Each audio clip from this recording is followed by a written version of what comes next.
మురుకులు పప్పు అన్నమనని బాగున్నా ఏం చేయాలి నివేదన పెట్టు మంచి బరువు అవుతుంది నివేదన పెట్టు అవేంటినా పెళ్ళులా హాయ్ అండి మేము దోసకాయ పప్పు చేసినాము మా తోటలవే ఇంకా మురుగులు సంతోషకి నిన్న సాయంత్రమే చేసినాము బాగున్నాయి కదా సంతోష్ మధ్య లేదు అసలు ఏంది అన్ని పనులు చెప్తాడు నాకైతే కింద కూర్చోడంట మళ్ళీ పైన కూర్చున్నాడు సరే బుక్ వేసుకో తీస్తా నేను తీస్తా బుక్ వేసుకునే తీస్తా ఏముందండి పిల్ల జరుగు పెన్నుతో ఆడుకుంటాడు పైసలతో ఆడుకుంటాడు అన్నిటితో ఆడుకుంటాడు ఒకసారి మనతో కూడా ఆడుకుంటాడు అన్నీ ఉంటాయి మరి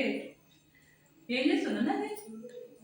కొంచెం ఆడుకుంటుంది ఉంటే కొంచెం కడుపు నిండా తింటాడని ఇస్తాం అన్నట్లు